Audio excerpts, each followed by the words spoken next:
La préparatrice en pharmacie a été renvoyée pour trop parler, et le millionnaire l'a entendu dire une phrase.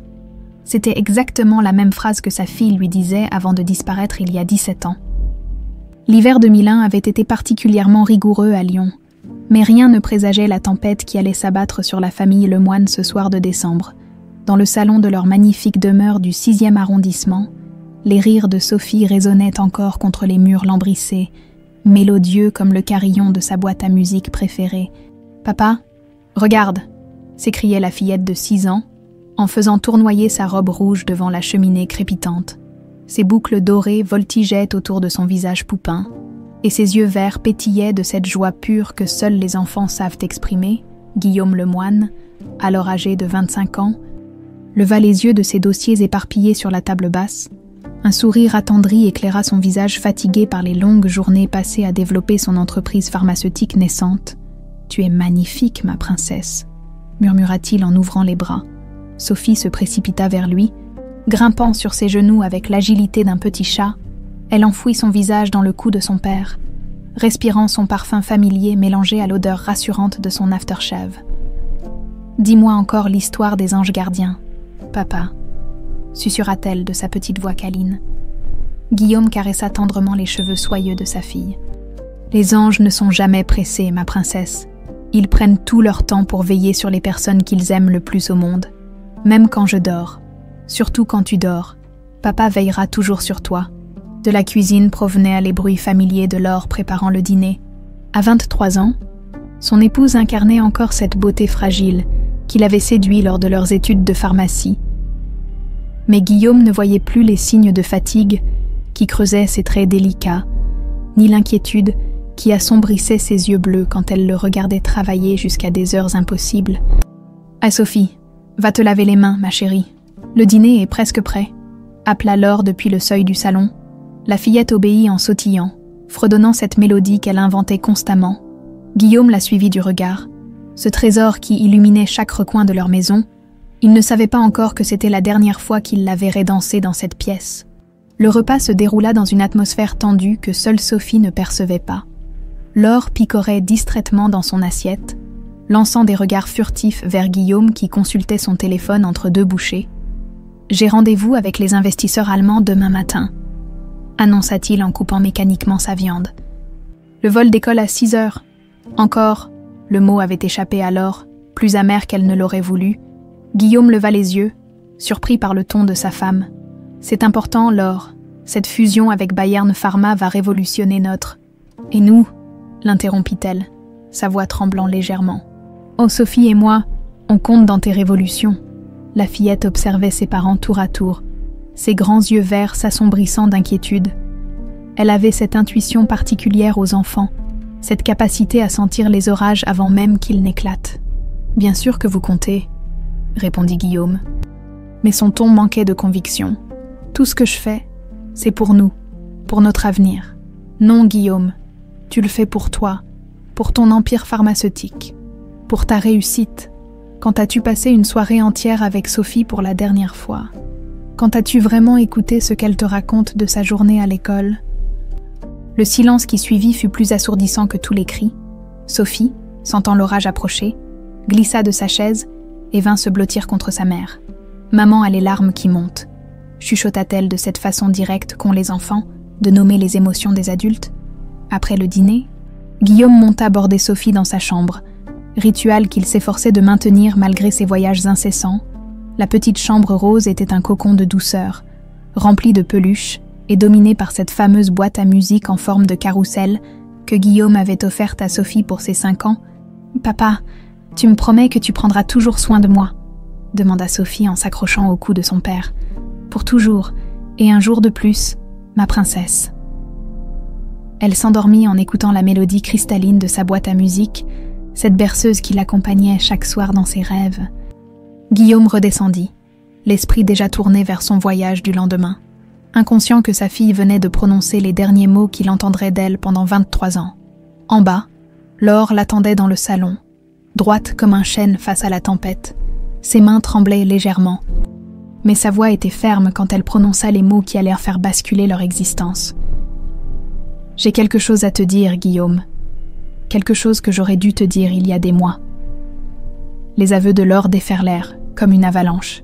L'histoire inventée de l'autre homme, le projet de déménagement en Espagne.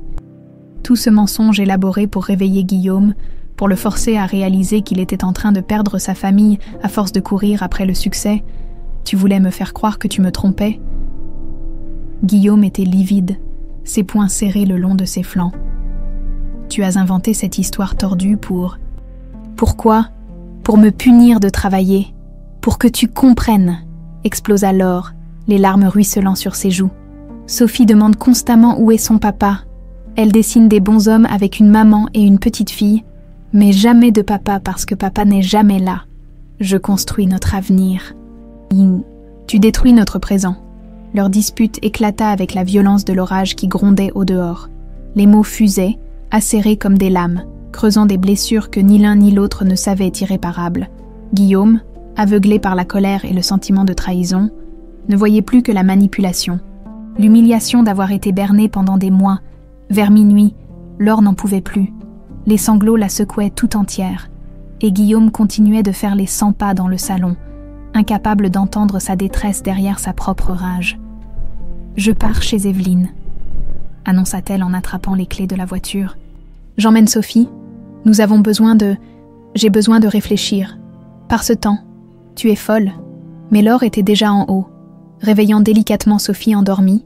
La fillette, encore engourdie de sommeil, se laissa habiller sans protester, serrant contre elle sa boîte à musique comme un talisman. « Où on va, maman ?» murmura-t-elle dans l'escalier. « Chez tante Evelyne, ma chérie.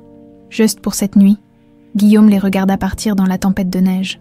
Le cœur encore gonflé de colère et d'orgueil blessé, la BMW disparut dans la tourmente blanche, emportant avec elle tout ce qui donnait un sens à sa vie. Il ne le savait pas encore. Le téléphone sonna à 5 heures du matin.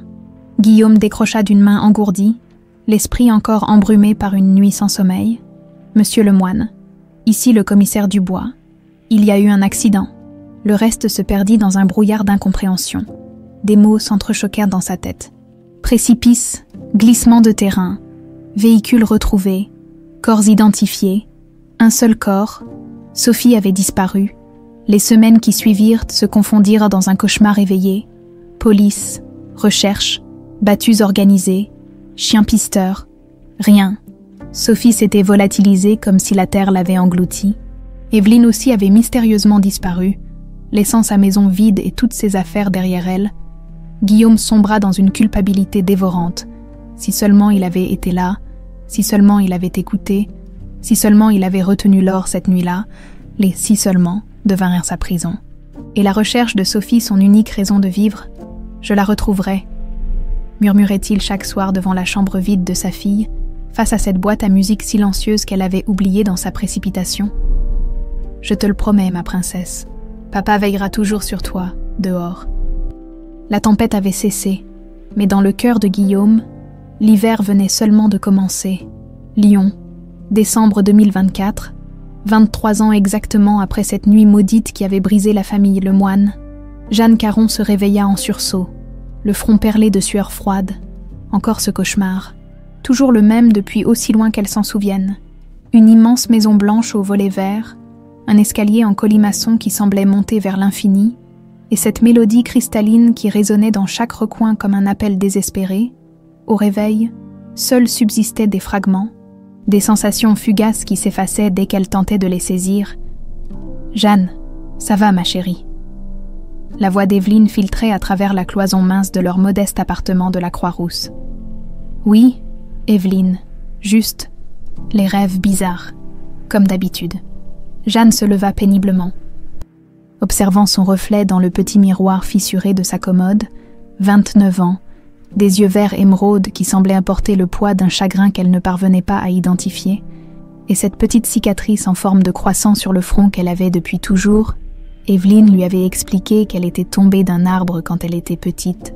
Mais quelque chose dans cette explication sonnait faux, comme tant d'autres détails de son enfance embrumée, l'amnésia traumatique, avait diagnostiqué le docteur Moreau quand elle avait 16 ans.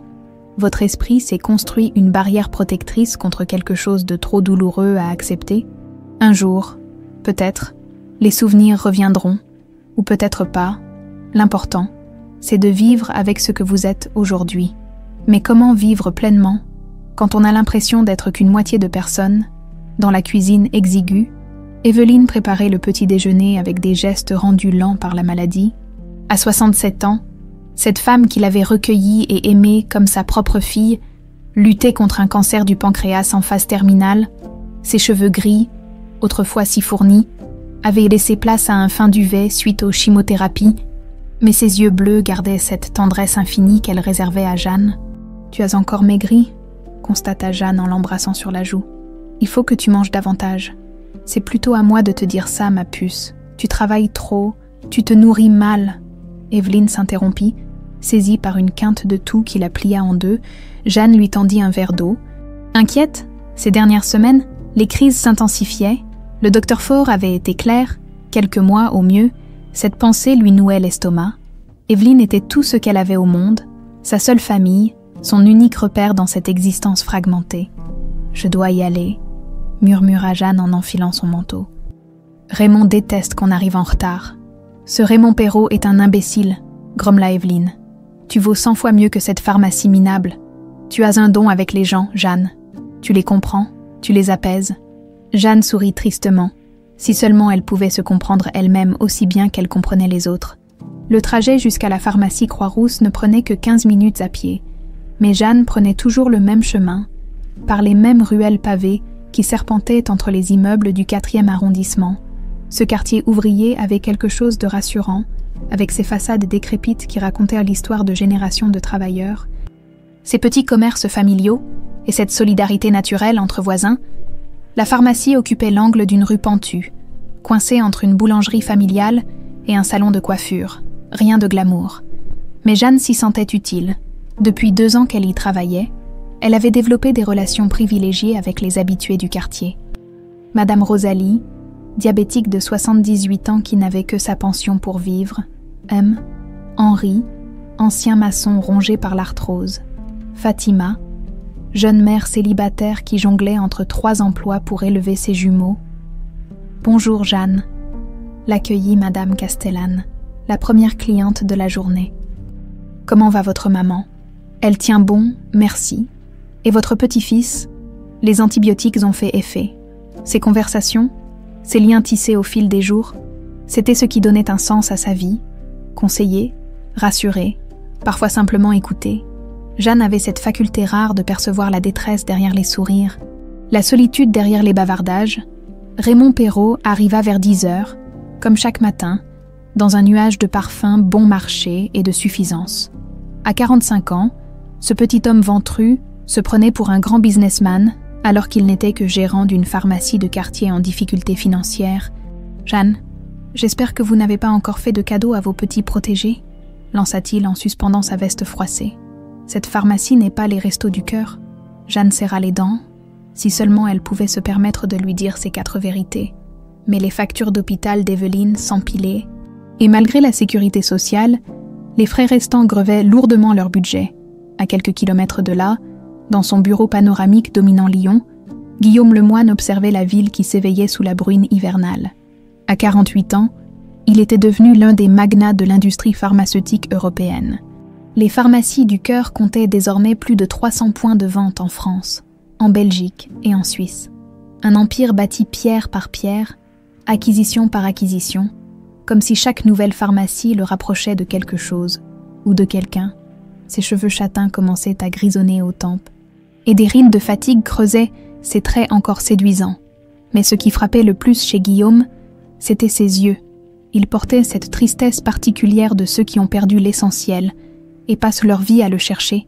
Monsieur Lemoine, sa secrétaire, Madame Dubois, passait la tête par l'entrebâillement de la porte. « Vous avez rendez-vous avec les investisseurs suisses à 11h, puis le conseil d'administration à 14h. » Guillaume hocha distraitement la tête, son regard fixé sur un cadre photo posé sur son bureau, Sophie à 6 ans, riant aux éclats dans le jardin de leur ancienne maison.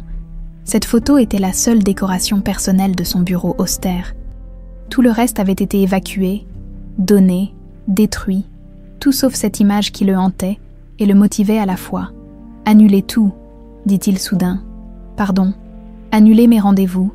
J'ai quelque chose d'important à faire. » Madame Dubois, habituée aux excentricités de son patron, nota sans commentaire. Elle savait que ces journées-là, Guillaume disparaissait pour aller visiter des pharmacies de quartier, particulièrement dans les zones populaires. Officiellement, c'était de la veille concurrentielle. Officieusement, tout le monde savait que leur PDG cherchait quelque chose que les rapports financiers ne pourraient jamais lui apporter. Cette obsession avait commencé 3 ans après la disparition de Sophie, quand Guillaume, au bord de la dépression nerveuse, avait consulté une voyante dans un moment de désespoir absolu. Madame Zelda, une gitane ridée aux yeux perçants, lui avait saisi les mains et murmuré « Votre fille vit, elle grandit entourée de souffrances qu'elle apaise.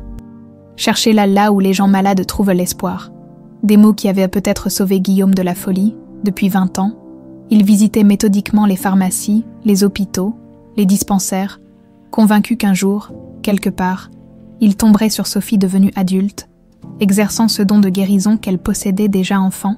Ses proches et ses thérapeutes qualifiaient cette quête d'autodestructrice. Guillaume s'en fichait. C'était devenu sa raison de vivre, son unique espoir de retrouver un sens à son existence. Ce matin-là, quelque chose le poussait vers la Croix-Rousse, une intuition inexplicable, comme si une force invisible guidait ses pas vers ce quartier populaire qu'il n'avait jamais visité. Il gara sa BMW discrète. Il avait appris à éviter les véhicules trop ostentatoires qui attiraient l'attention, devant la pharmacie Croix-Rousse, et observa la façade modeste. Rien d'exceptionnel, une pharmacie comme tant d'autres. Pourtant, son cœur s'accélérait sans raison. À l'intérieur, Jeanne rangeait des boîtes de médicaments en fredonnant cette mélodie qui lui venait toujours quand elle était concentrée. Une mélodie qu'elle ne parvenait jamais à identifier, comme si elle surgissait des profondeurs de sa mémoire oubliée. L'horloge de la pharmacie affichait 14h15 quand la sonnette tinta, annonçant l'arrivée de Madame Rosalie, et avec elle, le début d'une journée qui allait changer le cours de 2 existences à jamais. Madame Rosalie poussa la porte de la pharmacie avec difficulté, ses mains arthritiques tremblant sur la poignée. À 78 ans, cette ancienne institutrice gardait encore cette élégance naturelle qui caractérise les femmes de sa génération, malgré ses vêtements usés et son manteau rapiécé. Ses yeux bleus, autrefois pétillants de malice, reflétaient aujourd'hui une détresse profonde. « Bonjour, Madame Rosalie », l'accueillit Jeanne avec cette chaleur sincère qui la caractérisait. « Comment allez-vous aujourd'hui ?»« Oh, ma petite Jeanne !» La voix de la vieille dame se brisa légèrement. « Pas très bien, j'en ai peur. » Jeanne remarqua immédiatement les signes, les mains qui tremblaient au plus que d'habitude, le teint cireux, cette façon particulière qu'avaient les diabétiques quand leur glycémie devenait dangereuse. Elle contourna rapidement le comptoir pour accompagner Madame Rosalie vers une chaise. « Asseyez-vous donc. Vous avez l'air épuisée. Quand avez-vous fait votre dernière injection ? » « Hier matin, » murmura Rosalie en s'effondrant sur la chaise. « Je n'ai plus d'insuline. Ma petite fille Chloé. Elle a 10 ans, vous savez. Elle vit avec moi depuis que ses parents sont morts dans cet accident de voiture. C'est une enfant adorable, mais diabétique elle aussi. » Jeanne sentit son cœur se serrer. Elle connaissait l'histoire de Rosalie par bribes, une retraite dérisoire, une petite fille à charge, des fins de mois qui n'arrivaient jamais. Le problème, c'est que... Rosalie fouillait dans son vieux sac à main usé, en sortant quelques billets froissés et de la monnaie. « J'ai seulement ça, 23,40 €, mais l'insuline pour nous deux coûte 95 €. Je ne sais plus quoi faire. » Les larmes commencèrent à couler sur les joues ridées de la vieille dame. Chloé a fait un malaise ce matin à l'école. L'infirmière a dit qu'il fallait absolument réguler sa glycémie. Sinon, Jeanne n'hésita pas une seconde. Elle prit les mains tremblantes de Rosalie dans les siennes. « Ne vous inquiétez pas, on va s'arranger. »« Mais je ne peux pas accepter la charité. »« Ce n'est pas de la charité, Madame Rosalie. C'est de l'entraide. Vous avez été institutrice pendant 40 ans. Combien d'enfants avez-vous aidé, conseillé, soutenu ? Aujourd'hui, c'est à votre tour de recevoir un peu d'aide. » Jeanne se dirigea vers l'armoire réfrigérée où étaient stockées les insulines. Elle prit 2 boîtes, une pour Rosalie, une pour Chloé, et revint vers le comptoir. Ses mains tremblaient légèrement quand elle sortit son portefeuille personnel de son sac. 40 €. C'était exactement ce qu'il lui restait pour tenir jusqu'à la fin du mois. Mais peu importait. Elle avait vu trop de détresse dans les yeux de Rosalie pour hésiter. « Voilà », dit-elle en encaissant les 23 € de Rosalie, et en complétant discrètement avec ses propres billets. « C'est réglé. Jeanne, ma chérie, vous ne pouvez pas. Si, je peux. Et Chloé va aller mieux. C'est tout ce qui compte. » Rosalie éclata en sanglots de soulagement, serrant les boîtes d'insuline contre son cœur comme un trésor inestimable. « Vous êtes un ange, ma petite. Un véritable ange gardien. » Derrière elle, ni Jeanne ni Rosalie n'avaient remarqué l'homme qui venait d'entrer dans la pharmacie. Guillaume Lemoine était resté figé près de l'entrée, observant cette scène avec une émotion grandissante. Cette jeune femme blonde aux yeux verts, cette générosité spontanée, cette façon qu'elle avait de consoler, quelque chose en elle lui rappelait douloureusement Sophie enfant, quand elle partageait ses bonbons avec les camarades moins fortunés de sa classe. Mais c'est à ce moment-là que tout bascula. Raymond Perrault émergea de l'arrière-boutique comme un diable de sa boîte, le visage cramoisi de colère. Il avait tout vu, tout entendu. « Qu'est-ce que vous foutez, Caron ?» rugit-il en se précipitant vers le comptoir. Jeanne sursauta, instinctivement protégeant Rosalie de sa présence. « Eh, Raymond, je peux vous expliquer... » « Expliquer quoi ? Que vous jouez les bonnes sœurs avec la marchandise ? Que vous dilapidez l'argent de la pharmacie pour vos œuvres de charité personnelle ? J'ai payé la différence de ma poche. Ça, c'est encore pire. » Raymond était hors de lui, ses petits yeux porcins brillants de méchanceté. « Vous créez un précédent catastrophique. Demain, tous les miséreux du quartier vont débarquer en pensant qu'on fait crédit. » Guillaume observait la scène, ses poings se serrant malgré lui, cette façon qu'avait ce petit homme de parler aux femmes, cette vulgarité, cette absence totale d'humanité. « Cette pharmacie n'est pas une institution de charité, » continuait Raymond. « Vous n'êtes pas assistante sociale, vous n'êtes qu'une employée qui se mêle de ce qui ne la regarde pas, qui parle trop, qui fait des manières avec les clients. » Rosalie, terrifiée par cette explosion de violence, se tassait sur sa chaise en serrant ses médicaments. « Vous voulez jouer les saintes ?» Raymond attrapa une boîte en carton vide sous le comptoir et la jeta aux pieds de Jeanne. « Parfait, vous allez pouvoir exercer votre charité chrétienne ailleurs. Vous êtes viré. » Raymond, non. Jeanne était livide. « Vous ne pouvez pas. J'ai des factures. Ma mère adoptive est malade. Vous auriez dû y penser avant de jouer à Robin des Bois. Allez chercher vos affaires et débarrassez-moi le plancher. » L'humiliation était totale. Sous le regard horrifié de Rosalie et d'autres clients qui avaient assisté à la scène, Jeanne ramassa ses effets personnels avec des gestes mécaniques. Ses mains tremblaient en rangeant dans la boîte en carton sa tasse préférée, la photo d'Evelyne, ses quelques affaires personnelles. Guillaume sentait une rage sourde monter en lui. Comment cet homme pouvait-il traiter ainsi quelqu'un d'aussi généreux ? Cette scène lui rappelait douloureusement les injustices dont Sophie était parfois victime à l'école, quand d'autres enfants se moquaient de sa sensibilité. C'est alors que l'impensable se produisit. Jeanne, humiliée et tremblante, serrait sa boîte contre elle quand elle murmura, plus pour elle-même que pour les autres, cette phrase qui allait changer le cours de 2 existences. Les anges ne sont jamais pressés, ils attendent le bon moment pour aider les bonnes personnes. L'effet sur Guillaume fut foudroyant. Ces mots, cette intonation particulière, cette façon légèrement enfantine de prononcer « ange ». Son cœur s'arrêta littéralement de battre. Il vacilla, s'appuyant discrètement contre une étagère pour ne pas s'effondrer. C'était impossible. Après 23 ans, non, ce devait être une coïncidence.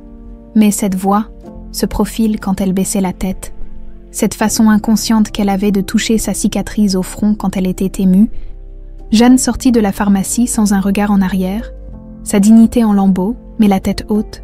Guillaume la suivit du regard, hypnotisé, quand elle se retourna brièvement pour regarder une dernière fois la pharmacie.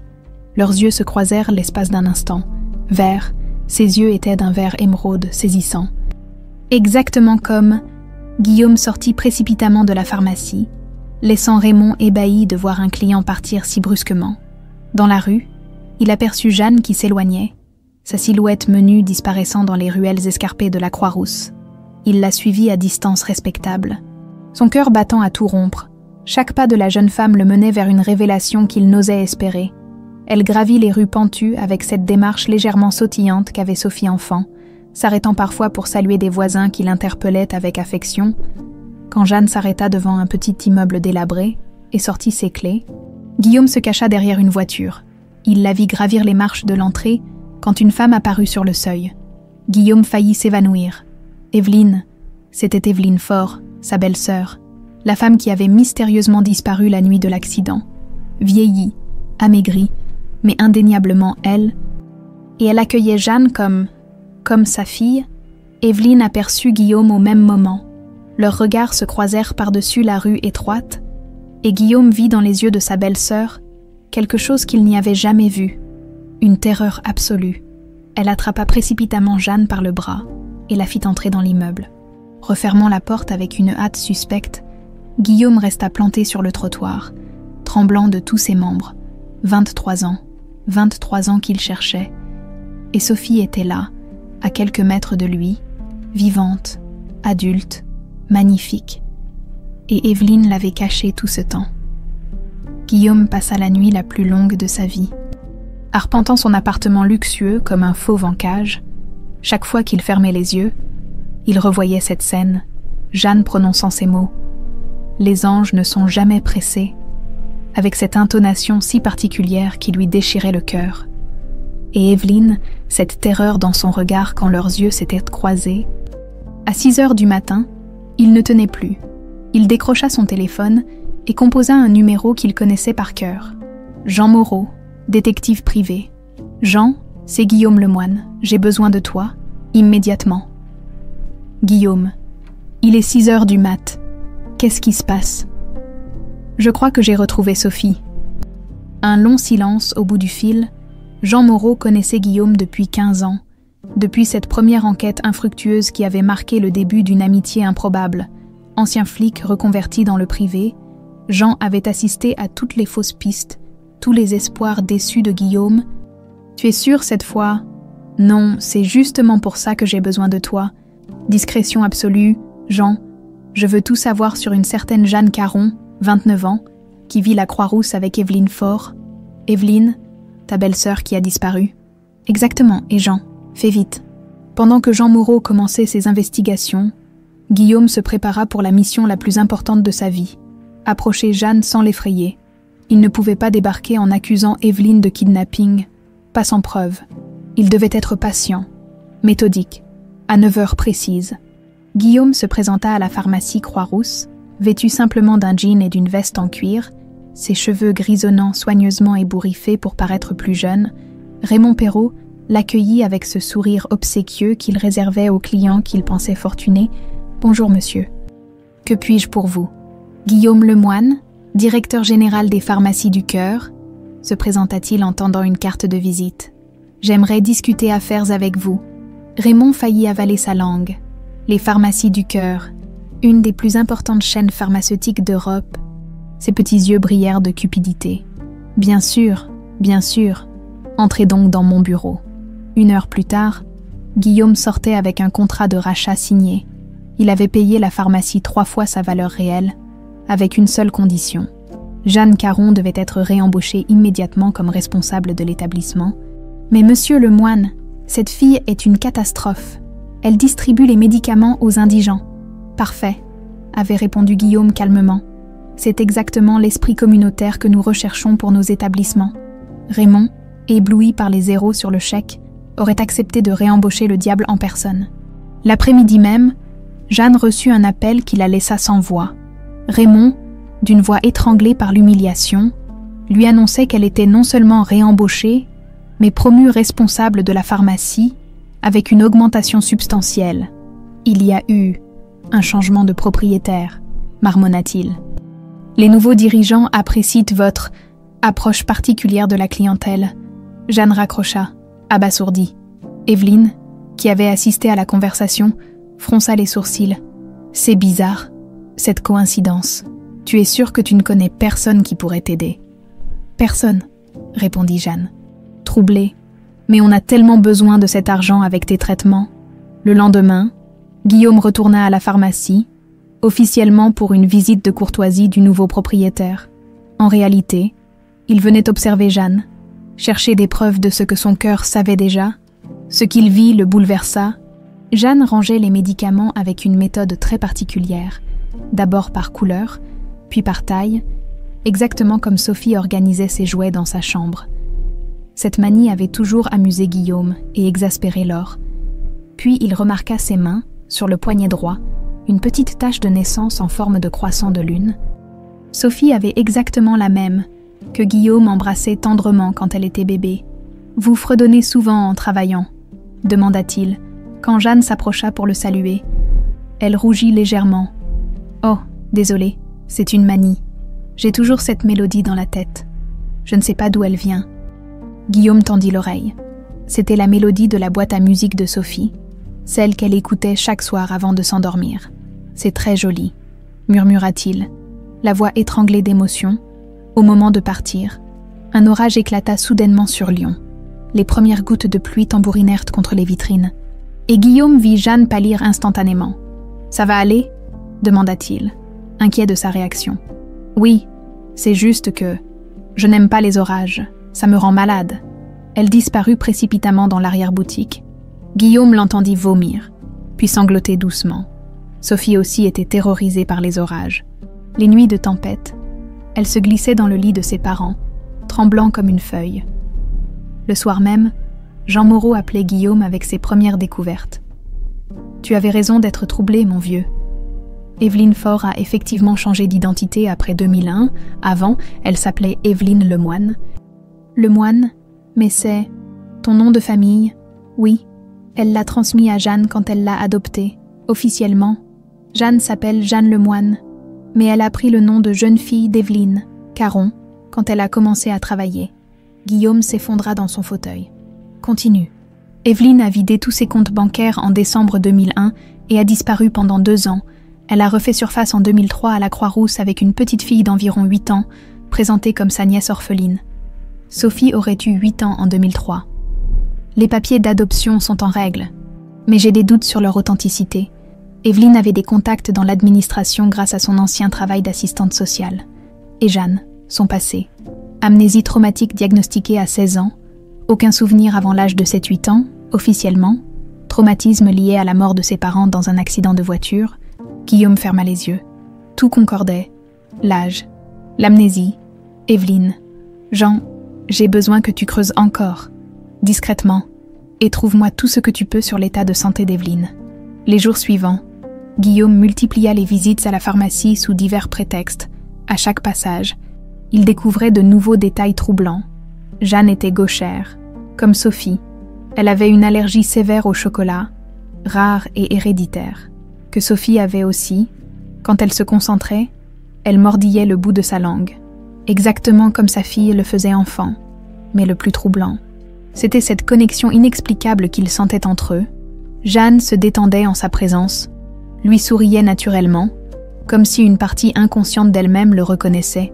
« Vous savez, » lui dit-elle un après-midi en préparant une ordonnance, « c'est bizarre, mais j'ai l'impression de vous connaître depuis toujours.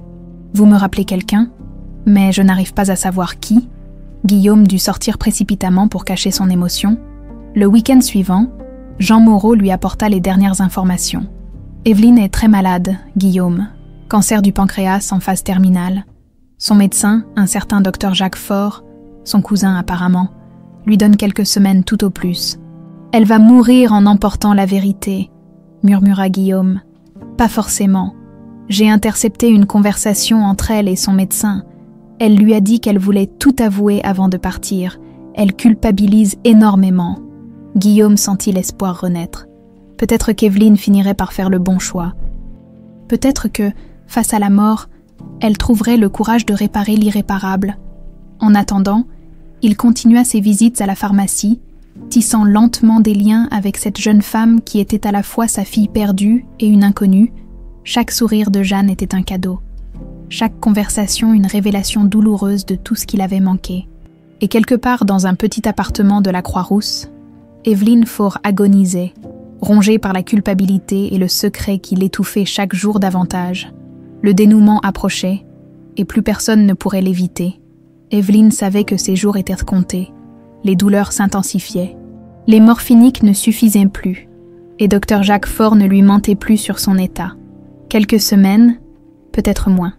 Dans son lit d'hôpital de jour, elle regardait Lyon s'étendre sous les fenêtres du service d'oncologie. Cette ville où elle avait vécu 23 ans, avec le poids d'un mensonge qui l'étouffait. Guillaume l'attendait, elle le savait, depuis qu'elle l'avait aperçu dans la rue, devant leur immeuble. Evelyne n'arrivait plus à dormir. Il avait vieilli, ses cheveux grisonnaient, mais ses yeux portaient toujours cette même détermination farouche qu'elle lui connaissait, cette obstination qui l'avait effrayée autrefois et qui, aujourd'hui, lui semblait justifiée. « Tante Evelyne !» Jeanne poussa la porte de la chambre d'hôpital, un bouquet de marguerites à la main. « Comment tu te sens aujourd'hui ?»« Mieux, ma chérie. Assieds-toi donc. » Evelyne observa cette jeune femme qui était toute sa vie depuis 23 ans. Jeanne avait embelli en grandissant, gardant ses traits délicats de l'or, mais avec quelque chose de plus fort dans le regard, une résilience que les épreuves avaient forgée. « Jacques dit que tu refuses la chimiothérapie palliative, » dit doucement Jeanne. « Pourquoi ? » « Parce qu'il y a des choses plus importantes que prolonger une vie. »« Ma puce, il y a réparé ses erreurs. » Jeanne fronça les sourcils. Ces derniers temps, Evelyne tenait de plus en plus de propos énigmatiques, parlait de fautes du passé et de vérités cachées. « De quoi tu parles ?» Evelyne prit les mains de Jeanne dans les siennes, ses mains aux ongles rongés par l'angoisse de la femme qui mentait depuis trop longtemps. « Jeanne, il faut que je te dise quelque chose de très important, mais pas ici, à la maison, et il faudra que quelqu'un d'autre soit présent. Quelqu'un d'autre qui, tu le sauras bientôt. » Le lendemain soir, Guillaume tournait en rond dans son bureau quand son téléphone sonna.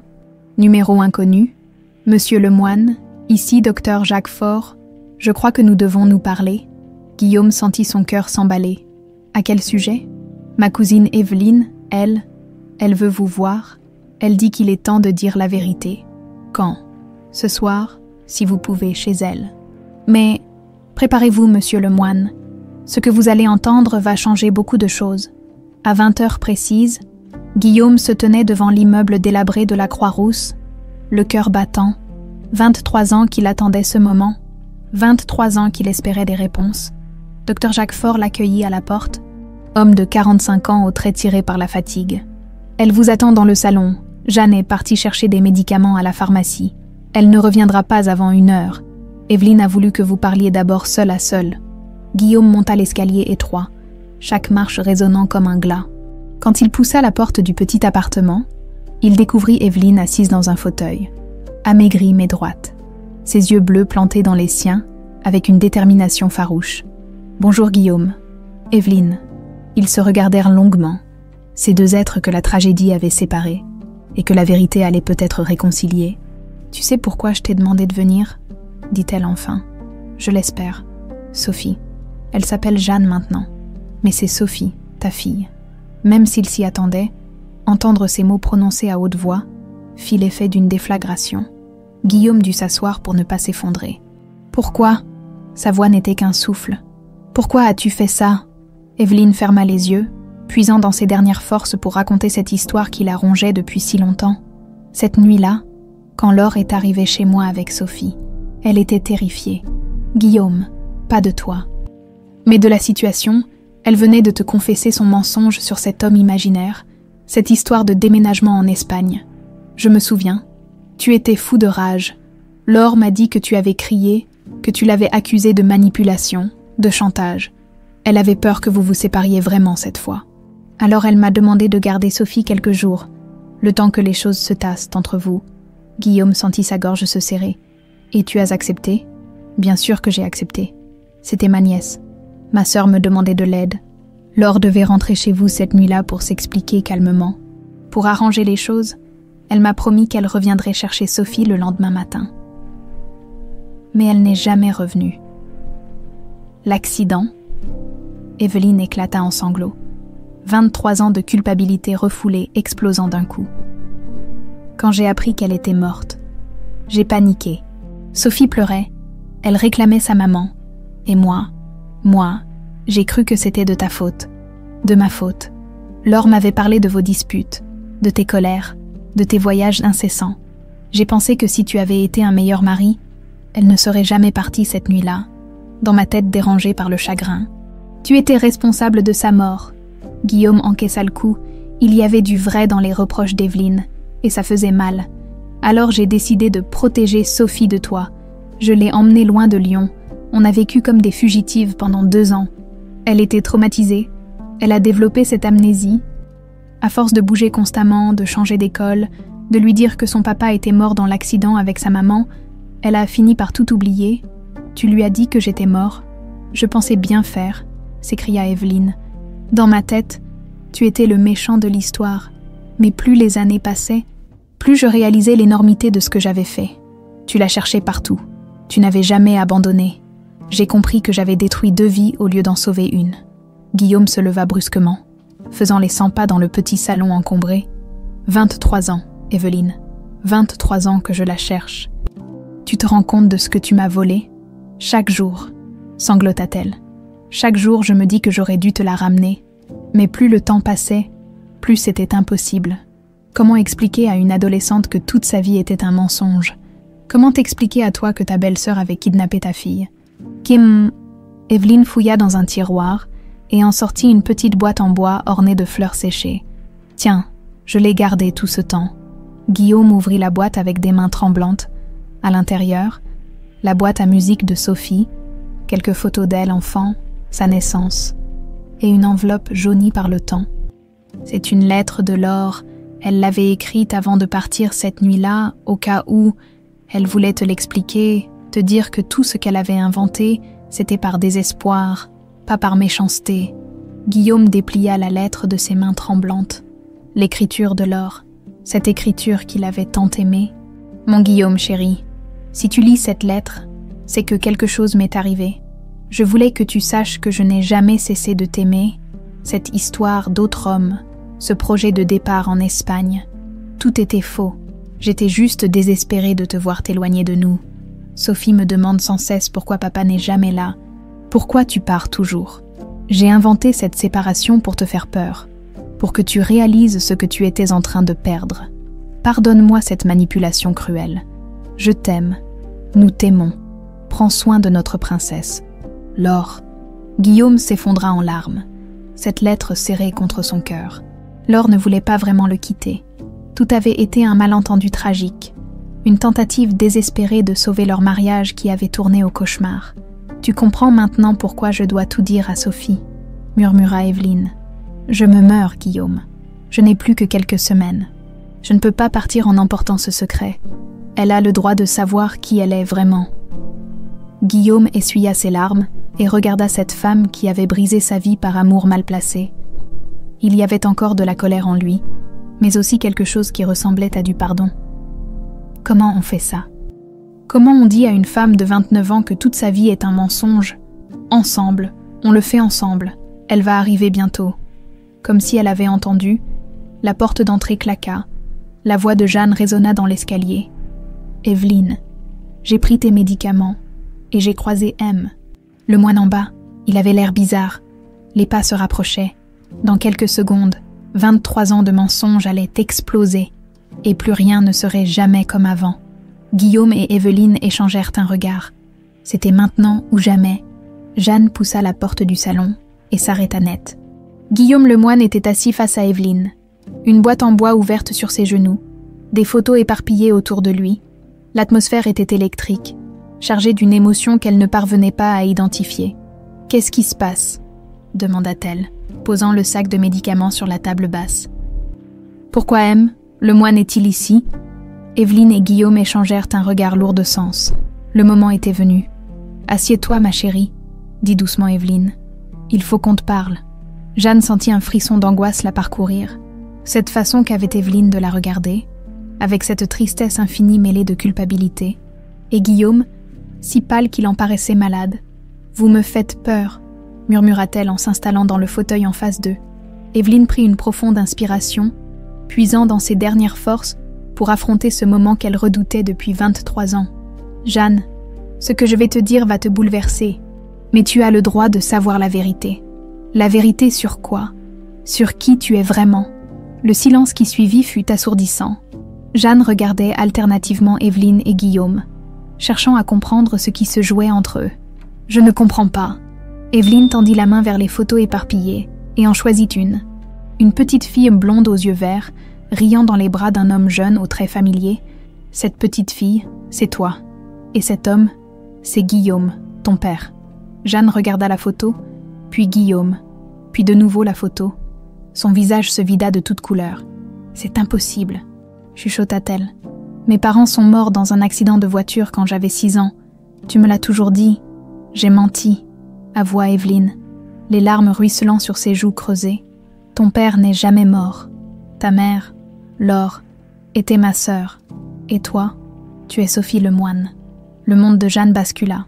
Sophie, ce prénom résonnait dans sa tête comme un écho lointain, réveillant quelque chose d'enfoui au plus profond de sa mémoire. « Non, » murmura-t-elle en secouant la tête. « Non, c'est impossible. Je suis Jeanne Caron. J'ai grandi avec toi. Tu m'as adoptée. » Guillaume se pencha vers elle, ses yeux brillants de larmes contenues. « Tu avais une boîte à musique en forme de carrousel. Elle jouait une mélodie que tu fredonnais sans cesse, la même mélodie que tu fredonnais encore l'autre jour à la pharmacie. » Il ouvrit la boîte, et les premières notes cristallines s'élevèrent dans le silence du salon. Jeanne écarquilla les yeux, une douleur fulgurante lui transperçant le crâne. « Non, arrêtez !» Mais la mélodie continuait, et avec elle remontaient des images floues. Une chambre rose, un lit à baldaquin, des bras protecteurs qui la berçaient. Tu organisais tes jouets par couleur, puis par taille, continua Guillaume d'une voix brisée. Tu avais peur des orages, tu te cachais sous ton lit, tu étais allergique au chocolat, tu mordillais ta langue quand tu étais concentré. Chaque détail était un coup de poignard. Jeanne se leva brusquement, reculant vers la porte comme si elle voulait fuir cette vérité qui l'écrasait. « Arrêtez !» cria-t-elle. « Arrêtez de dire ces choses !» Mais les souvenirs déferlaient maintenant. 23 ans de mémoire réprimée qui explosèrent d'un coup. Elle revoyait cette grande maison blanche, ce jardin immense où elle courait, ses bras qui la soulevaient vers le ciel. « Papa !» murmura-t-elle. Le mot lui échappant malgré elle, Guillaume se leva à son tour, tendant les mains vers elle. « Ma princesse !»« Non !» hurla Jeanne. « Non, vous n'êtes pas mon père. Mon père est mort. » Elle se tourna vers Evelyne, la rage déformant son visage. « Comment as-tu pu me faire ça? Comment as-tu pu me voler ma vie ?» Evelyne sanglotait, incapable de parler. Jeanne était méconnaissable, transformée par une colère qu'elle ne lui avait jamais vue. « 23 ans, continuait-elle. 23 ans de mensonges. Tu m'as laissé croire que j'étais orpheline, que personne ne m'aimait, que j'étais seule au monde. Je pensais te protéger. » Me protéger de quoi? De mon père qui me cherchait, de ma vraie famille. Jeanne ramassa une autre photo. Elle et Guillaume dans un parc, elle sur ses épaules, tous deux éclatant de rire. Cette image lui déclencha une cascade de souvenirs. Les promenades du dimanche, les histoires du soir, cette sensation de sécurité absolue dans les bras de cet homme. « Les anges ne sont jamais pressés, ma princesse », murmura Guillaume. « C'est ce que je te disais chaque soir. Papa veillera toujours sur toi. » Jeanne se mit à trembler violemment. Ces mots, cette voix, c'était la voix de ses rêves, celle qui la berçait dans ses cauchemars. « Et ma mère ?» demanda-t-elle d'une voix blanche. « Laure, qu'est-ce qui lui est arrivé ?» Evelyne raconta l'accident, la tempête, cette nuit tragique qui avait tout changé. Elle expliqua comment Laure était venue chez elle avec Sophie, comment elle devait rentrer chez Guillaume pour se réconcilier, comment tout avait mal tourné. Elle ne voulait pas vraiment vous quitter, ajouta-t-elle en montrant la lettre de Laure. Tout ça, c'était juste un malentendu qui a mal tourné. Jeanne lut la lettre d'une main tremblante, découvrant cette mère qu'elle avait oubliée, cette femme qu'il aimait et qui était morte en tentant de sauver son mariage. « Tu m'as volé mes parents », dit-elle finalement, sa voix devenue glaciale. « Tu m'as volé mon enfance, mes souvenirs, mon identité, tout. » Elle se tourna vers Guillaume. « Et vous? Où étiez-vous pendant tout ce temps? Pourquoi vous ne m'avez pas trouvé ?» Guillaume encaissa l'accusation comme un coup de poing. « J'ai cherché partout. Police, détective privé, voyante. J'ai visité des centaines de pharmacies, d'hôpitaux, pensant que tu travaillerais dans le médical. J'ai passé ma vie à te chercher. Mais pas assez bien. Sophie, ne m'appelez pas comme ça, » explosa-t-elle. « Je ne suis plus Sophie. Sophie est morte le soir où sa mère a eu cet accident. Moi, je suis Jeanne, Jeanne Caron. » Elle attrapa son manteau et se dirigea vers la porte. Guillaume tenta de la retenir. « S'il te plaît, ne pars pas, on peut en parler. » On peut parler de quoi? Elle se retourna, les yeux brillants de rage et de douleur, de la façon dont vous avez tous les deux bousillé ma vie, de ces 23 ans de mensonges. Ma chérie, implora Evelyn. Je sais que c'est difficile, mais... Difficile. Jeanne eut un rire hystérique. Ma vie entière est un mensonge. Tout ce en quoi j'ai cru, tout ce que je pensais savoir sur moi. Rien n'était vrai. Elle sortit en claquant la porte, laissant Guillaume et Evelyn face à face dans le silence lourd de reproches et de regrets. Guillaume se précipita à la fenêtre et la vit disparaître dans la nuit lyonnaise, sa silhouette frêle avalée par l'obscurité. « Qu'est-ce qu'on a fait ?» murmura-t-il. Evelyn s'était effondrée dans son fauteuil, épuisée par cette confrontation qui lui avait coûté ses dernières forces. « Ce qu'il fallait faire », chuchota-t-elle. Maintenant, elle sait. Les 3 jours qui suivirent furent un cauchemar. Jeanne avait disparu, ne répondait à aucun appel, ne donnait aucune nouvelle. Guillaume et Evelyn se relayaient pour la chercher dans tout Lyon, questionnant ses collègues, ses voisins, tous ceux qui auraient pu savoir où elle était. C'est le docteur Jacques Faure qui leur apprit la nouvelle. « Evelyn est morte cette nuit », annonça-t-il à Guillaume au téléphone. Crise cardiaque, elle n'a pas supporté le choc émotionnel. Guillaume raccrocha, anéanti. Evelyn était partie en emportant avec elle la dernière possibilité de réconciliation avec Sophie. Avec Jeanne, comment sa fille pourrait-elle jamais lui pardonner maintenant? Mais Jacques avait autre chose à lui dire. « Guillaume, il faut que vous sachiez quelque chose. Evelyn m'avait confié un secret à propos de Jeanne. »« Quoi ? Elle est enceinte. De 2 mois environ. Elle ne le sait pas encore. Mais Evelyn avait remarqué les signes. J'ai confirmé avec les analyses qu'on a faites la semaine dernière. » Guillaume faillit lâcher le téléphone. Sa fille était enceinte, seule, désespérée, et elle venait de perdre la seule mère qu'elle ait jamais connue. Il fallait qu'il la retrouve, avant qu'il ne soit trop tard. L'église Saint-Nizier résonnait du murmure des prières et du parfum des lits blancs. Quelques dizaines de personnes s'étaient rassemblées pour dire adieu à Evelyn Faure, cette femme discrète qui avait vécu ces dernières décennies dans l'ombre de son secret. Guillaume se tenait au fond de la nef, scrutant chaque visage dans l'espoir d'apercevoir Jeanne. Dr Jacques Faure officiait en tant que seul parent proche, évoquant la générosité d'Evelyn, son dévouement envers sa fille adoptive, sans mentionner les zones d'ombre de cette adoption. Guillaume l'écoutait d'une oreille distraite, tous ses sens tendus vers l'entrée de l'église. À 15h45, alors que la cérémonie touchait à sa fin, la lourde porte en chêne grinça. Guillaume sentit son cœur s'arrêter. Jeanne venait d'entrer. Elle était pâle comme un linge, amaigrie par 3 jours sans manger correctement, ses yeux verts cernés de rouge. Elle portait une robe noire simple qui accentuait sa fragilité. Quelques têtes se tournèrent vers elle, reconnaissant la fille d'Evelyn, mais elle ne vit personne d'autre que le cercueil recouvert de fleurs blanches. Guillaume l'observa remonter lentement l'allée centrale, ses jambes tremblant à chaque pas. Quand elle s'approcha du cercueil pour un dernier adieu, il l'entendit murmurer « Pardonne-moi, Evelyn, je n'ai pas pu être là. » Sa voix se brisa, et Guillaume dut se retenir de courir vers elle pour la prendre dans ses bras. Le cortège se dirigea ensuite vers le cimetière de Loyasse. Perché sur les hauteurs de Lyon, Guillaume suivit à distance. Respectant la douleur de Jeanne tout en restant suffisamment proche pour intervenir si elle s'effondrait, au bord de la fosse, Jeanne vacillait, le vent de décembre fouettait son visage, mêlant ses larmes à la bruine hivernale. Quand les employés des pompes funèbres commencèrent à descendre le cercueil, elle porta la main à sa bouche pour étouffer un sanglot. « Elle m'aimait », chuchota-t-elle à Dr Faure qui se tenait près d'elle. « Malgré tout ce qu'elle a fait, elle m'aimait vraiment. »« Oui », répondit doucement Jacques, à sa façon très imparfaite, mais elle vous aimait. » Les derniers visiteurs se dispersèrent peu à peu. Laissant Jeanne seule face à la tombe fraîchement creusée, Guillaume s'approcha lentement, ses pas crissant sur le gravier humide. « Jeanne !» Elle se retourna, et Guillaume fut frappé par l'épuisement qui se lisait sur son visage. 3 jours à errer dans Lyon, 3 nuits à dormir dans des parcs ou des cafés de nuit, à fuir une réalité trop lourde à porter. « Qu'est-ce que vous faites là ?»« J'étais venue lui dire adieu, moi aussi. » Ils se regardèrent par-dessus la tombe d'Evelyn, ces 2 êtres que la mort venait de réunir dans une douleur commune. « Elle vous a fait du mal à vous aussi », constata Jeanne d'une voix éteinte. « Oui, mais je commence à comprendre pourquoi elle l'a fait. » Jeanne eut un rire amer. « Ah oui, moi je ne comprends rien, plus rien du tout. » Guillaume hésita, puis fit un pas vers elle. On pourrait parler. Vraiment parler, cette fois, sans secret, sans mensonge. À quoi bon? Le mal est fait. Peut-être, mais on est tout ce qui nous reste, toi et moi. Jeanne le regarda longuement, jaugeant sa sincérité.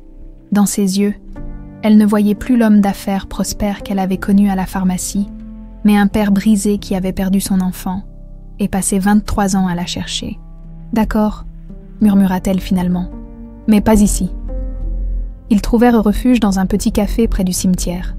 Un de ces bistrots lyonnais aux banquettes en moleskine rouge et aux nappes à carreaux, Guillaume commanda 2 cafés, remarquant que Jeanne grimaçait à l'odeur. « Ça va, juste fatiguée. » Elle ne savait pas encore. Guillaume se demanda s'il devait lui parler de la grossesse, puis décida d'attendre.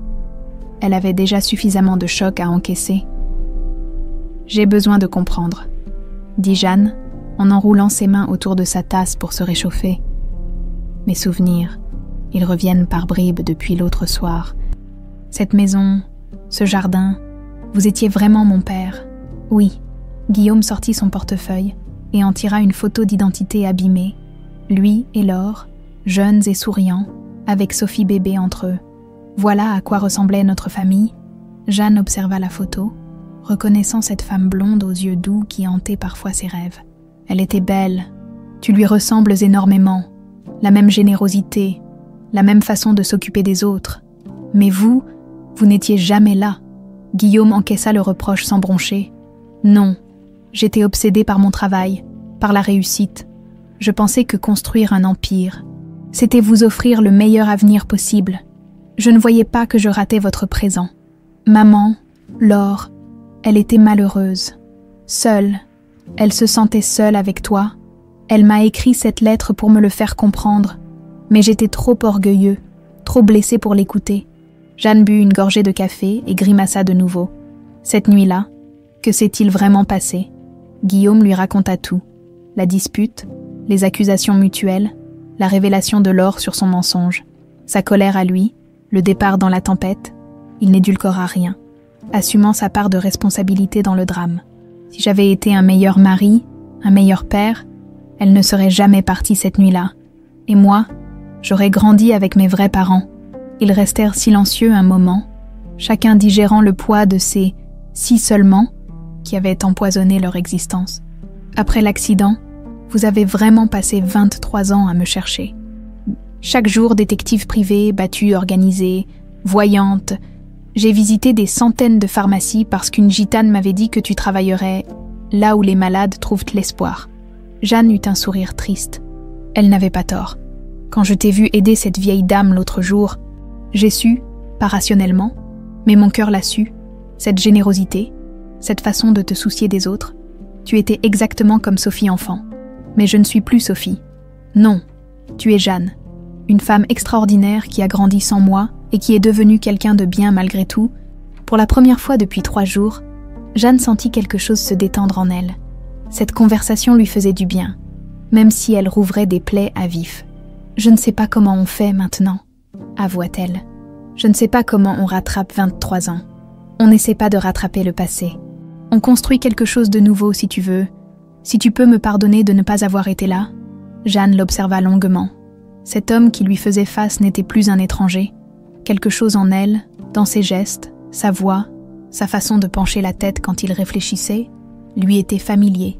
La mémoire du cœur, plus forte que celle de l'esprit. « Evelyne pensait me protéger », dit-elle finalement. « Elle avait peur que vous ne m'aimiez pas, que vous me reprochiez la mort de maman. Jamais. Tu étais tout ce qui me restait d'elle. Tu étais ma raison de vivre. » Jeanne sentit les larmes monter. 23 ans de manque, de vide inexpliqué, de sensation d'être incomplète. Tout trouvait enfin un sens. « J'ai toujours eu l'impression qu'il me manquait quelque chose », murmura-t-elle, comme si une partie de moi était ailleurs. Elle était avec moi, dans mes souvenirs, dans mon cœur. Je n'ai jamais cessé de t'aimer. « M'apprends, Jeanne ?» À ce moment-là, Jeanne sentit un vertige la saisir. La fatigue, l'émotion, les 3 jours sans manger correctement. Elle porta la main à son front, vacillant sur sa chaise. « Ça va pas !» Guillaume se précipita vers elle au moment où elle s'effondrait. Il la rattrapa in extremis.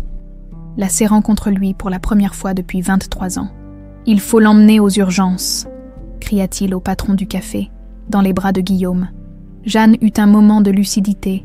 Cette odeur, cette sensation de sécurité absolue, c'était exactement comme dans ses rêves d'enfant. « Papa !» murmura-t-elle avant de perdre connaissance. Ce fut le premier mot qu'elle lui adressa en tant que fille retrouvée, et Guillaume pleura en la portant vers la voiture. Ce mot résonnant dans son cœur comme la plus belle des musiques.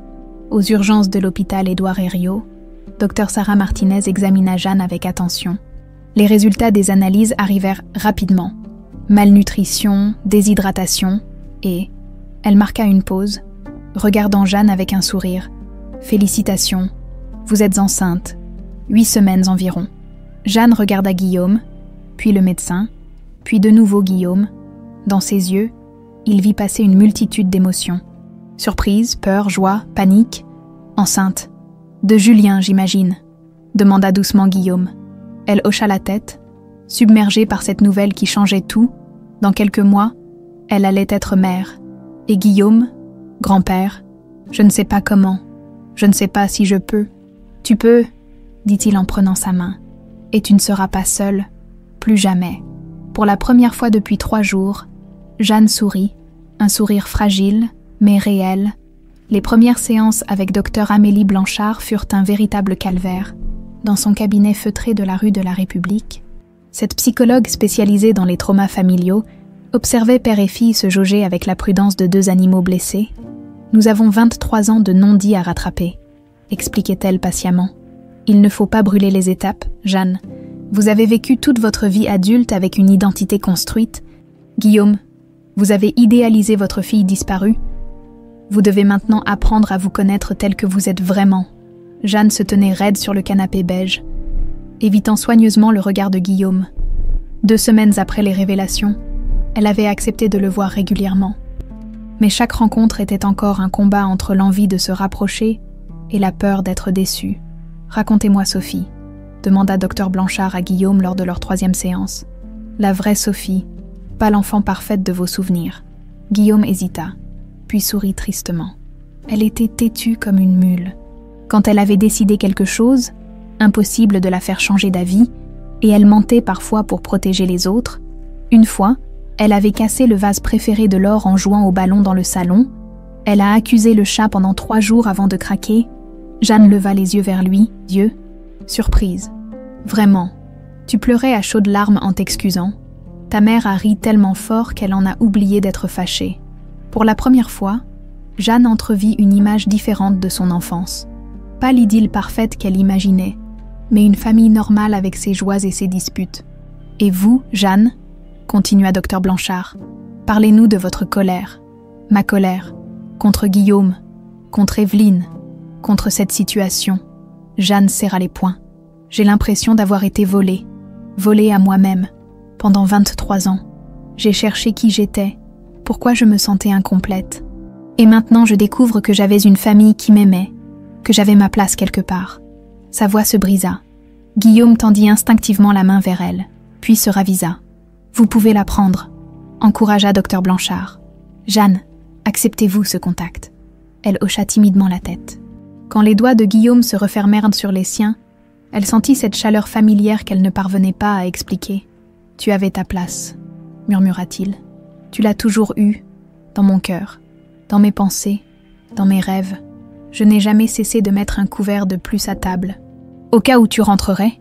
Ce fut le déclic. Jeanne éclata en sanglots. 23 ans de douleur refoulée, explosant d'un coup, Guillaume l'attira contre lui, et pour la première fois depuis l'enfance, elle se laissa bercer par son père. Les semaines suivantes marquèrent un tournant. Jeanne avait emménagé temporairement chez Guillaume. Dans l'immense appartement qui dominait Lyon, ce n'était pas facile. Ils se découvraient l'un l'autre, apprenant leurs habitudes, leurs manies, leurs goûts. « Tu prends ton café noir, comme ta mère », observa Guillaume un matin en la voyant repousser le sucrier. « Et vous lisez 3 journaux en même temps au petit déjeuner ?» Evelyne disait que c'était le signe d'un esprit agité. Ces petites remarques tissaient peu à peu une intimité nouvelle, fragile mais réelle. La grossesse de Jeanne évoluait bien. À 15 semaines, son ventre commençait à s'arrondir discrètement. Guillaume l'accompagnait aux échographies, ému aux larmes de voir son futur petit enfant gigoter sur l'écran. « C'est incroyable », murmurait Jeanne en observant les images floues. « Dans quelques mois, il sera là. Elle », corrigea Guillaume avec un sourire. « J'ai l'intuition que c'est une fille. Vous aviez la même intuition pour moi ? Non, pour toi. Je le savais. Dès la première échographie. J'ai dit à ta mère, c'est une princesse. » Jeanne sourit, touchée par ses confidences qui reconstruisaient peu à peu son histoire personnelle. Le plus délicat fut de gérer la relation avec Julien Perrault. Le jeune infirmier de 26 ans avait été bouleversé d'apprendre la double nouvelle. La vraie identité de sa petite amie et sa paternité imminente. « Alors tu es vraiment la fille d'un milliardaire ?» avait-il demandé, intimidé, lors de leur première rencontre avec Guillaume. « Je suis surtout la mère de ton enfant », avait répondu Jeanne fermement. « Le reste, on s'en fout. » Guillaume avait tout de suite apprécié Julien, ce jeune homme aux valeurs solides, qui travaillait dans le service de pédiatrie de l'hôpital Femme-Mère-Enfant, ne cherchait pas à profiter de la situation. Au contraire, il semblait mal à l'aise avec l'argent de Guillaume. « Monsieur le moine, je gagne honorablement ma vie. Je peux subvenir aux besoins de Jeanne et du bébé. »« Je n'en doute pas, » avait répondu Guillaume. « Mais laissez-moi au moins contribuer. C'est mon premier petit enfant. » Julien avait fini par accepter, à condition que Guillaume finance des bourses d'études pour de jeunes infirmiers défavorisés. Comme ça, votre argent aidera d'autres familles. Cette générosité rappelait à Guillaume celle de Sophie enfant, toujours prête à partager ses jouets avec les plus démunis. Un soir de mars, alors que Jeanne préparait le dîner dans la cuisine de Guillaume, elle s'arrêta soudain, une main sur son ventre. « Papa, il bouge !» Guillaume accourut, posant délicatement sa main à côté de celle de sa fille. Sous leurs paumes, une petite vie s'agitait, donnant des coups de pied malicieux. « Il est costaud !» murmura Guillaume, les yeux brillants. « Comme son grand-père, j'espère. » Ils échangèrent un regard complice. Depuis quelques semaines, Jeanne l'appelait naturellement « papa », ce mot qui avait retrouvé sa place dans son vocabulaire comme s'il n'en était jamais parti. « Tu sais », dit-elle en continuant à préparer les légumes, « j'ai commencé à me souvenir d'autre chose. Notre jardin, les promenades en forêt. Cette fois où vous m'aviez appris à faire du vélo, tu es tombée dans les rosiers de ta mère. Elle était furieuse contre moi. Mais vous m'aviez soignée, vous m'aviez mise des pansements princesses sur les genoux, et vous m'aviez dit que les anges gardiens laissaient parfois leurs protégés tomber pour mieux les rattraper ensuite. » Jeanne sourit. « Vous aviez raison. Il m'a fallu 23 ans pour comprendre. » Ce soir-là, Guillaume prit une décision qui lui tenait à cœur depuis des semaines. « Jeanne, j'aimerais créer une fondation en mémoire de ta mère et en l'honneur de votre bébé. » Quel genre de fondation ? Pour aider les familles séparées par des tragédies, financer des recherches, des thérapies, offrir un soutien psychologique. Jeanne posa ses ustensiles et se tourna vers lui. « Vous feriez ça ? Nous ferions ça ensemble si tu es d'accord pour être ma associée. Mais je n'y connais rien en gestion d'entreprise. Tu connais la souffrance ? Tu connais l'empathie. Tu sais ce que c'est de se sentir perdu. C'est infiniment plus précieux que tous les diplômes de commerce. » L'idée fit son chemin. Jeanne, qui cherchait un nouveau sens à sa vie depuis les révélations, trouva dans ce projet l'occasion de transformer sa douleur en espoir pour d'autres. Elle commença par retourner à la pharmacie Croix-Rousse. Non plus comme employée, mais comme bénévole. Guillaume avait transformé l'établissement en pharmacie sociale, où les médicaments étaient vendus à prix coûtant aux familles en difficulté. « Vous savez pourquoi M. Lemoine a racheté cette pharmacie ?» demandait-elle parfois aux clients intrigués par ses tarifs exceptionnels. « Pour faire du business ? Non, pour retrouver sa fille. Et maintenant qu'il l'a retrouvée, il veut aider d'autres familles à ne jamais vivre ce qu'on a vécu. » Ces confidences touchaient les gens. Peu à peu, la pharmacie devint un symbole dans le quartier. Un lieu où l'entraide prenait le pas sur le profit. Un matin d'avril, Dr Blanchard annonça à Guillaume et Jeanne qu'ils n'avaient plus besoin de thérapie. « Vous avez fait un travail remarquable. Tous les deux, bien sûr. Il y aura encore des moments difficiles.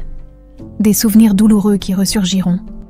Mais vous avez maintenant les outils pour les affronter ensemble. » En sortant du cabinet, Jeanne glissa son bras sous celui de Guillaume. « Merci, papa. Pourquoi tu me remercies ? De ne pas avoir renoncé, de m'avoir cherché pendant tout ce temps, de m'avoir attendu. Guillaume serra le bras de sa fille contre lui. « Les anges ne sont jamais pressés, ma princesse. » Juin 2025, la canicule s'abattait sur Lyon, transformant les rues en fournaises et poussant les Lyonnais à chercher la fraîcheur des parcs ombragés. Jeanne, enceinte de 8 mois, se déplaçait avec difficulté dans l'appartement climatisé de Guillaume. Une main constamment posée sur son ventre rond qui abritait leurs précieux trésors, elle n'arrête pas de bouger, se plaignait-elle en s'installant péniblement dans le canapé. Je crois qu'elle a hérité de l'impatience des Lemoine, Guillaume, qui préparait des glaçons pour le thé glacé de sa fille, sourit. Ta mère disait la même chose de toi. Tu gigotais tellement qu'elle n'arrivait plus à dormir les dernières semaines. Ces derniers mois avaient tissé entre eux une complicité nouvelle. Jeanne avait appris à connaître ce père qu'elle redécouvrait. Ses habitudes de perfectionniste, sa tendresse maladroite. Son humour pince sans rire, Guillaume, de son côté, s'émerveillait chaque jour de cette femme forte qu'était devenue sa petite fille, de sa générosité naturelle et de sa capacité à transformer la douleur en force. « Julien arrive à quelle heure ?» demanda Guillaume en apportant le thé. « Vers 18h. Il termine sa garde en pédiatrie. » Jeanne grimaça soudain, portant la main à son dos. « Aïe !» Elle s'est mise en position bizarre. « Tu veux que j'appelle docteur Martinez ?»« Non, c'est juste. » Elle s'interrompit, les yeux écarquillés. « Papa, je crois que j'ai perdu les os. » Guillaume pâlit instantanément. « Tu es sûr ?»« Assez sûr, oui. » Jeanne tentait de garder son calme, mais la panique pointait dans sa voix. « Il faut qu'on y aille, maintenant. » Ce qui suivit fut un tourbillon d'émotions. Guillaume, habituellement 6 mètres de lui, paniqua complètement, cherchant les clés de voiture dans tous les tiroirs de l'appartement. Jeanne, plus pragmatique, appela directement les urgences pendant qu'une contraction la pliait en deux. « Respirez, madame. Restez au téléphone. L'ambulance arrive. » 15 minutes plus tard, ils filèrent vers l'hôpital femme-mère-enfant. Jeanne agrippée à la main de Guillaume tandis que les contractions s'intensifiaient. « Tout va bien se passer, ma chérie, » murmurait-il, tentant de se convaincre autant que de la rassurer. « Dans quelques heures, on va rencontrer notre princesse. » Julien les attendait aux urgences, encore en blouse d'infirmier, les traits tirés par l'inquiétude, quand il vit Jeanne sur le brancard. Son visage s'illumina de soulagement. « Comment tu te sens, mon amour ?» Comme si un éléphant essayait de sortir par la mauvaise porte, grogna Jeanne entre 2 contractions. L'équipe médicale prit rapidement le relais. Docteur Sarah Martinez, qui suivait Jeanne depuis le début de sa grossesse, l'examina avec attention. Tout semble normal. Le travail a commencé, mais bébé prend son temps. On va vous installer en salle de naissance. Les heures qui suivirent furent les plus longues de la vie de Guillaume, dans le couloir de la maternité. Il faisait les 100 pas, comme un lion en cage. Tandis que Julien entrait et sortait de la salle pour donner des nouvelles. « Dilatation à 6 cm », annonçait-il vers 22h. Jeanne tient le coup, mais elle souffre. Guillaume se sentait inutile, exclu de ce moment crucial. Il aurait voulu être près de sa fille, la soutenir comme il n'avait pas pu le faire pendant 23 ans. Mais sa place était ici, dans cette attente angoissée qui rappelait celle d'autres naissances, d'autres espoirs. Vers minuit, les cris de Jeanne se firent plus intenses. Guillaume entendait sa voix à travers les cloisons, cette douleur qu'il ne pouvait pas prendre sur lui. « Monsieur Lemoine », une sage-femme apparut dans le couloir. « Votre fille demande à vous voir. » Guillaume entra dans la salle de naissance, impressionné par cette machinerie médicale qui entourait Jeanne. Elle était en âge, épuisée par 8 heures de travail, mais ses yeux brillaient d'une détermination farouche. « Papa ?» murmura-t-elle en lui tendant la main. « Je suis contente que vous soyez là. Moi aussi, ma chérie. Moi aussi. » Il s'installa près d'elle, tenant sa main tandis que Julien essuyait son front avec un linge humide. Ils formaient un triangle protecteur autour de cette nouvelle vie qui luttait pour voir le jour. « Allez-y, Jeanne », encourageait Dr Martinez. Encore un effort. À 1h23 du matin, le 15 juin 2025, un cri strident retentit dans la salle. Guillaume sentit ses genoux fléchir quand l'obstétricienne leva un petit être rouge et gluant, parfaitement formé et visiblement en colère d'avoir été dérangé. « C'est une fille, une magnifique petite fille. » Jeanne éclata en sanglots de soulagement et de bonheur. Julien l'embrassait, murmurant des mots d'amour à travers ses propres larmes.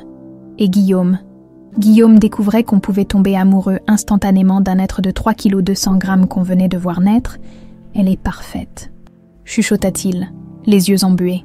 Absolument parfaite. L'infirmière nettoya délicatement le bébé avant de le déposer sur le ventre de Jeanne.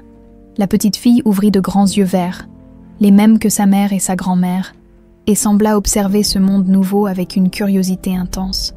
« Bonjour ma beauté », murmura Jeanne. « Je suis ta maman. » Le bébé tourna la tête vers le son de sa voix, et Guillaume jura qu'elle souriait. « Comment vous allez l'appeler » demanda Dr Martinez en s'affairant autour de Jeanne.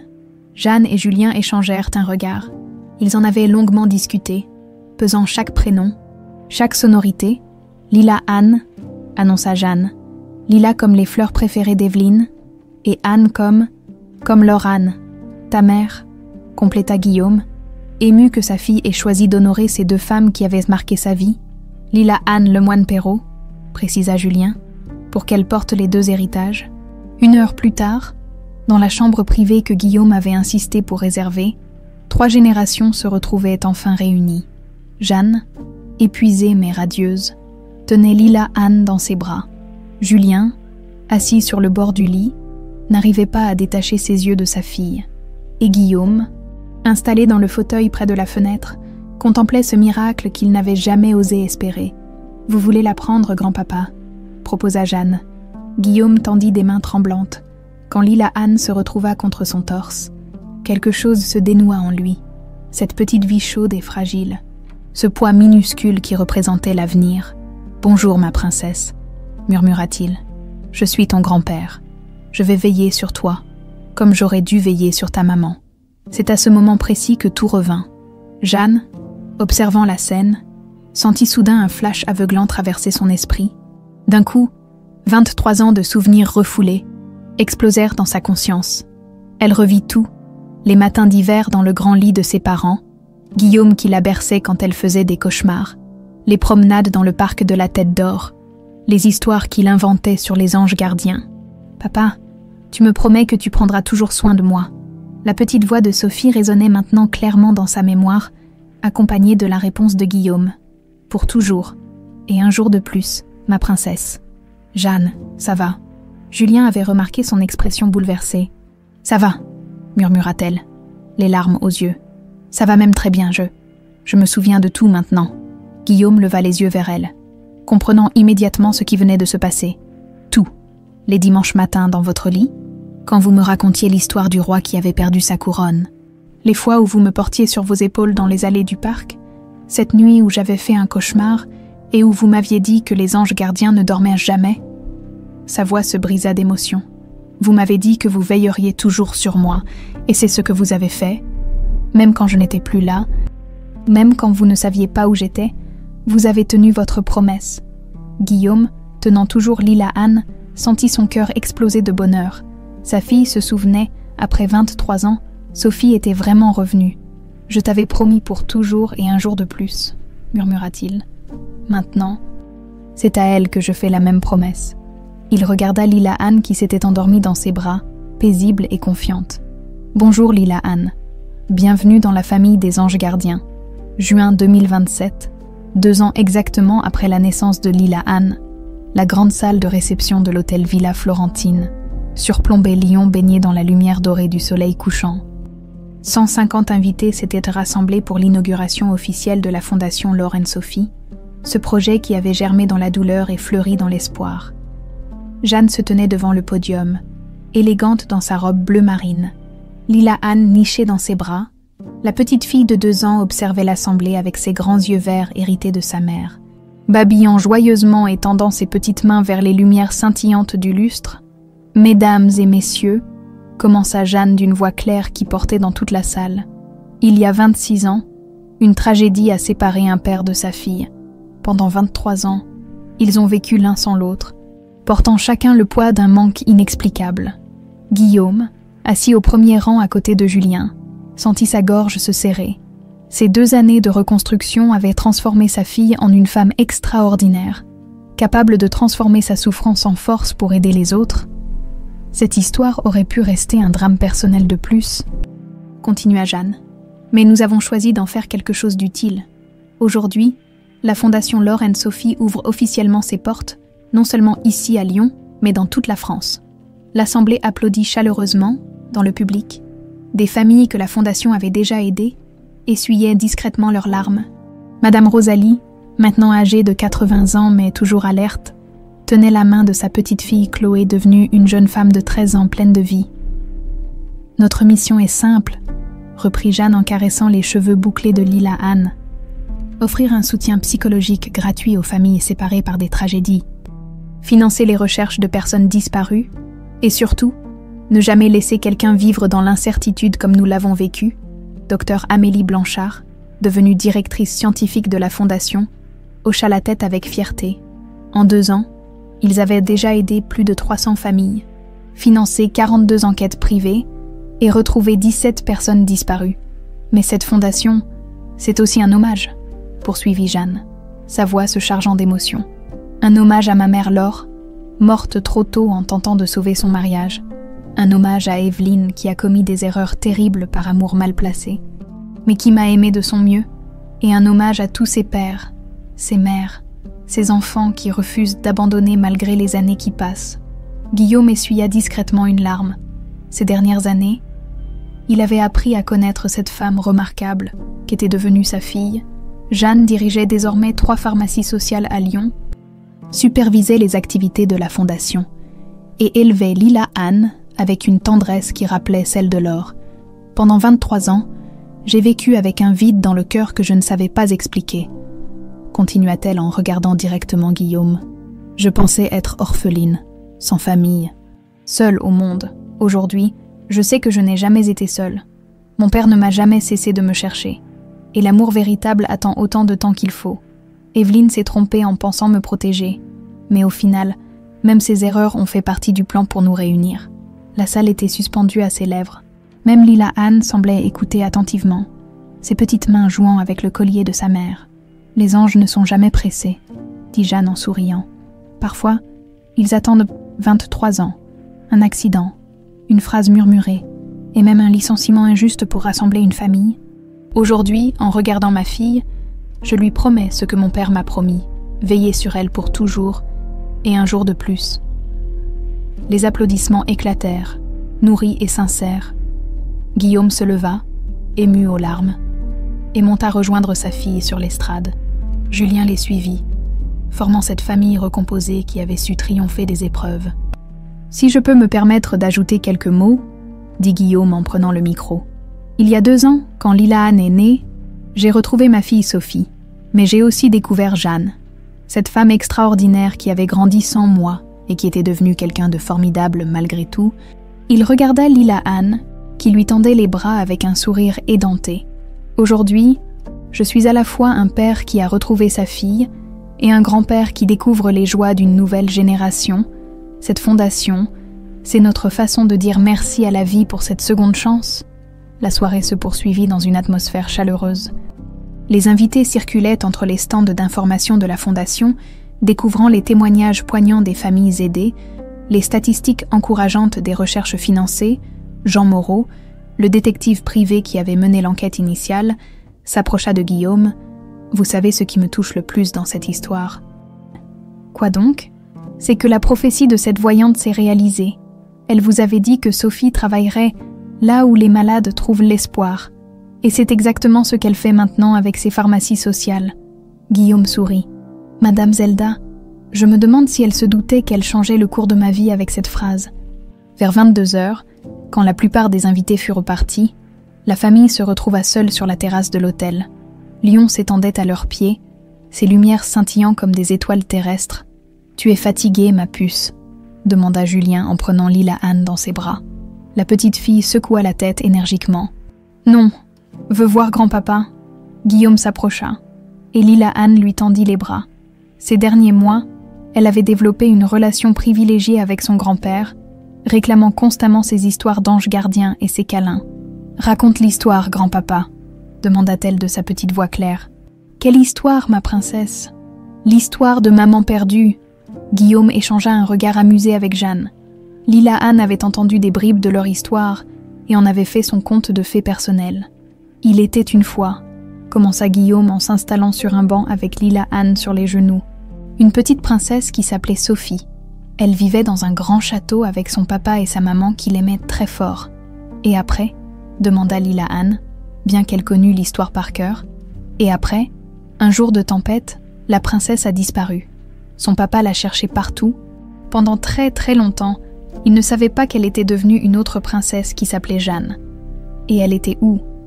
Dans une pharmacie magique, où elle aidait les gens malades à aller mieux. Un jour, son papa est entré dans cette pharmacie et il l'a reconnue, s'écria Lila Anne en tapant dans ses mains. Exactement. Et ils ont vécu heureux et ont eu une magnifique petite fille qui s'appelle Lila Anne, cria la petite fille. Ravie, Jeanne et Julien souriaient, attendris par cette scène qui se répétait presque chaque soir. Lila Anne adorait cette histoire vraie qui était devenue sa berceuse favorite. Le lendemain matin, Guillaume, Jeanne, Julien et Lila Anne se rendirent au cimetière de Loyasse. C'était devenu un rituel. Chaque événement important de leur vie, ils allèrent le partager avec Laure et Evelyne. Devant la tombe de Laure, Guillaume déposa un bouquet de lys blanc. « Merci mon amour », murmura-t-il. « Notre fille est devenue exactement la femme que tu aurais voulu qu'elle soit. » Jeanne s'agenouilla et posa des marguerites sur la tombe d'Evelyne. « Merci de m'avoir aimée », chuchota-t-elle. « Tu as commis des erreurs, mais au final, tout s'est bien passé. » Lila Anne, qui ne comprenait pas vraiment ce qui se passait mais sentait la solennité du moment, pointa soudain le ciel du doigt. « Ange », dit-elle distinctement. Tous levèrent les yeux. Au-dessus d'eux, un vol d'oiseaux blancs traversait le ciel matinal dans un ballet parfait. Guillaume prit la main de Jeanne, qui tenait celle de Julien, qui portait Lila Anne, 4 générations réunies par l'amour et le pardon, sous ce ciel de lion qui avait été témoin de tant de larmes et qui souriait enfin. « Les anges ne sont jamais pressés », murmura Jeanne en écho à la phrase qui avait changé leur vie.